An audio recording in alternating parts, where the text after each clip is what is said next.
Alright,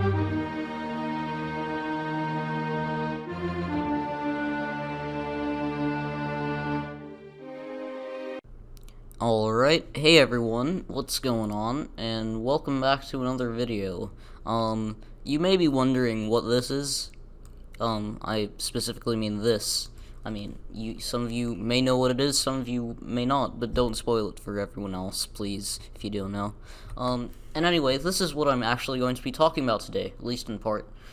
Because the topic of today's video, as you might have guessed in the title, is the ancient and venerable game of Dungeons and Dragons. Dungeons and Dragons is what we call a role-playing game, which means that you pretend to be someone else and, like, you beat up stuff. That's the main thing. So instead of just talking about the game in general and being kind of boring, I thought we should go through it step by step as if you're in an actual campaign.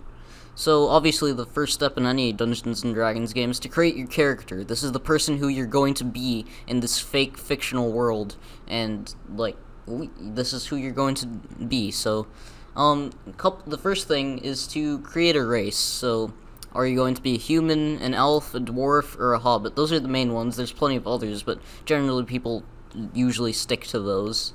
So, in this case, let's just make a human. So, here we go. This is our human. Next thing is class. Now, class is a lot more diverse, I guess, than race, because even though race is technically more diverse, you have a lot more options with class. So basically, if a race is who you are, a class is what's your job. So, for example, I'll just give you guys a couple. So, like, fighter, rogue, wizard. So it's basically just your job. So let's make this guy a fighter, which means that generally, obviously not always, there will always be people that do things against type. Generally, your fighter will be someone with a big sword and possibly a shield who bonks people and does not use magic. So let's just make a buckler here quickly. So here we go. We have got our fighter.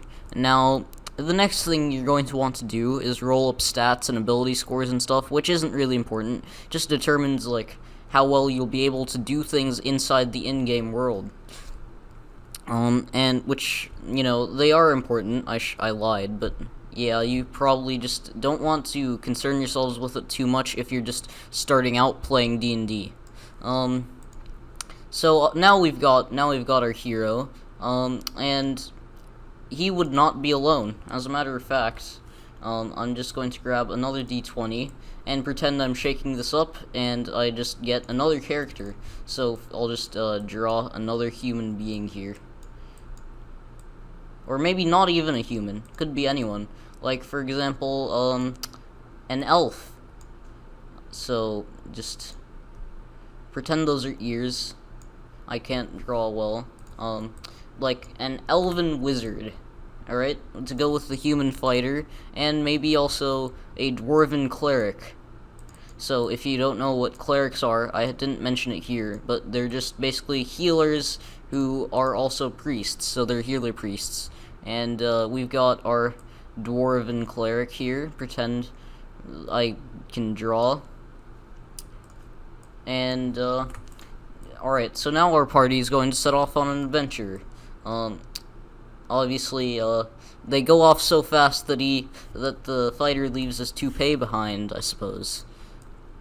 Alright, so you guys are setting off on your adventure, but what are you actually going to do? Generally, like, there's a shady-looking dude who comes up to you in a tavern, and he's like, "Yo, what's up?" And, in this case, we'll just make this shady-looking guy be like this, and he goes up to you and he's like, "Yo, what's up? I'm looking for some dudes to liberate some treasure from a evil dragon." It's called Dungeons and Dragons, after all. What did you expect? And yeah, you better come along with me, and you will get a lot of money out of this. Yep. And so you come along, And in case you're wondering who this is this another player?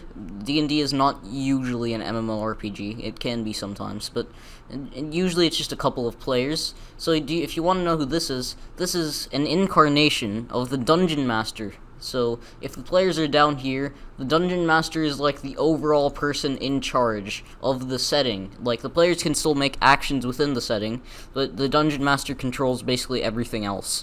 So, like, if a player's fighting a monster, the Dungeon Master is the monster, and the cave, and basically the Dungeon Master is everything. Which has some kinds of religious overtones, but usually people get to grips with it. So anyway, your Dungeon Master makes this character, and he's not even a character, just an NPC, which means non-player character, and he's like, near, come on, adventure, yum, gold, yum, and, guess what, you and your brave and horribly drawn party go with you. So, let's see. So, you set off on the road to the dragon's evil cave of evil, and, you come across a thug, a bandit of sorts, and this bandit wants to steal your stuff, and he's got, like, a little knife, and he's very mean, and he's only doing this because he wasn't able to become a proper thief, so he wants to, like, get an internship by showing his worth, and, these things, which I will finally get around to discussing, by the way, are called, D20s, so what they are they're dice. You roll them, so just pretend I'm rolling this. And look, a 20. Generally, everything in the entire D&D universe is governed by dice, and they just stand in for the random things that happen in life. So let's say that the bandit rolls a dice to hit you, and he tries to hit you, and, he rolls a natural 20, which is the best roll in the game, 1 being the worst. And, he decides to attack somebody, and he hits this person, the elven wizard, and deals a certain amount of damage with a different kind of die. Probably like a 6-sided die. You'll need a lot of dice if you're playing D&D, by the way, so just get ready for that. And yeah, there's my D6, my extraordinarily well-drawn one. And he rolls, and your elven cleric goes, ow, or wizard, I'm sorry. And your elven wizard goes, ow, and, like, gets hurt. But then it's their turn next, and they're like, I will use a fireball and char you to smithereens. And guess what? They also get a natural 20. Maybe the dice are loaded, who knows? And then they shoot a fireball at the bandit, and the bandit goes dead. So, and, I'll just do a single X here. And, yay! And now the party gets experience. So if you've ever played, any kind of, like, game before, a lot of them have experience. And you might also know that if you get enough experience, you'll level up. So, it's the same way in D&D. So, instead of being level 1, they're now level 2. Yay, this is such a milestone. I'm so proud of this party. And, and things go on in the same vein. There might also be, like, non-player characters that travel with the party. So, for example, let's just say, Nanok the Barbarian, okay? I'm trying not to get intellectual property here, so just, we'll call him Nanok. And this person is an NPC sent down by the DM to assist the party on their adventures. And he's got an oversized frying pan and he hits people with it. So, you keep on adventuring, meeting new people, killing many of those new people, fighting monsters, and generally being do-gooders, unless you're evil or neutral. Which is another thing I should explain, by the way. Not everyone in D&D is just good or evil. There's a thing called complex morality, which some of you may have heard of, sorry, I can't talk. And, there are basically 9 alignments. Lawful good, which basically means that you are, like, you follow the laws in every respect, and you always try to use them to help people in need. So, for example, if you see someone on the road, you would, turn them into, like, a homeless shelter or something, and give them a place to stay. Now, if you're neutral good, that means that you're fine with the laws. You don't particularly love them or hate them. Then, but you're fine. If you see someone on the road, you might send them to a homeless shelter. You might not. You might give them some money and be on your way. And then there's chaotic good, which basically means laws are dumb. So if you see someone on the road, you'll probably try and recruit them into a new adventure to destroy an evil tyrant or something. Did I type bad? I'm sorry. That was force of habit.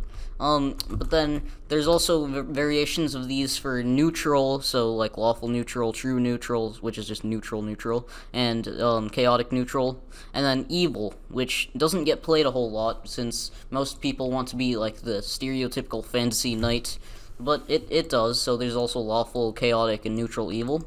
And let's just say that all of these people are good of some variety, and you know, you've got all of your party, and eventually, our DM here, who I'm just going to decide, I'll just call him Joe Schmo for the sake of it. Joe Schmo decides that it's time for the final battle. So after after all the party have leveled up a couple of times, it's time to face the evil dragon or Dragonos or whatever. And it's breathing fire, and it's got like a barbed tail and fangs and stuff. This isn't very good, but yeah, the evil Dragonor, who's been terrorizing the land, and also incidentally happens to have a buttload of treasure, but no siree, we're all good, and the reason we're trying to defeat him is to save the land. Now, as you level up in D&D, you'll get various skills, which include being able to hit stuff faster, being able to hit stuff harder, being able to hit stuff without your opponent knowing you're hitting them, being able to become stronger and hit stuff, being able to heal up after you hit stuff. But yeah, you get the idea. So let's say the party begins whacking away at it until finally the dragon keels over dead, and you know, there you go. That's one dead dragon. So, and now the party gets a bunch of loot from fulfilling their quest. So, just going to, you know, draw a couple of monies, and then they can spend these monies on various things. Not whatever they want, whatever the DM offers them that they might want. So, for example, if like, say that the fighter here wants to buy a new sword, but the DM, Joe Schmo, just says, nah, the only things available are fluffy pillows. Joe Schmo's going to have to buy the fluffy pillows or just stay away. He can't go look for a sword on his own. But so it's all up to the discretion of the DM. I myself have been in some games with great DMs and also some games with horrible ones. But overall, most DMs have a pretty decent idea of what to do. And yeah, I think that's probably a basic introduction to D&D. You know, you've got your cleric who can enchant stuff, fighter who can hit stuff, wizard who can hit stuff but not actually hit stuff, and barbarian who can hit stuff really, really hard and also get hit a lot. There are a couple more classes I do want to go over, however. There's the monk who can hit stuff both with weapons and barehanded. So, you know, the monk would probably have like a quarterstaff of some kind and that kind of stuff. So, you know, you've got your monk, and, you know, monks are all well and good. Or you've got your warlock, who has basically made a pact with the devil or somebody else to get a bunch of power and yeet it at people. So you've got your warlock. But then, you could also have a paladin, who's basically like a fighter, but is devoted to a god or an oath of some kind. Who knows? So, like, with, like, a warhammer or something. And, you know, those are just some of the classes. You could even, just in theory, you could even have a rogue who just stabs stuff quietly and sneakily. So just pretend, yeah. Or you could have a ranger who can use both magic and is extremely quiet and has weird knives and stuff, I guess, maybe. So, like, ranger can track stuff and stab it quietly. You could, in theory, you can do a variety of things in D&D, as I've said before. You could become a god. You could become a demon. You could become a demon god. The possibilities are limitless. This is before whatever your DM says. But yeah, that's mostly what you do in D&D. You kill stuff, you make friends with people that don't exist, and generally you have a rollicking good time. And I think that's probably just going to end this episode off. Make sure to like, subscribe, comment, and join my Discord. And see you next time. Goodbye.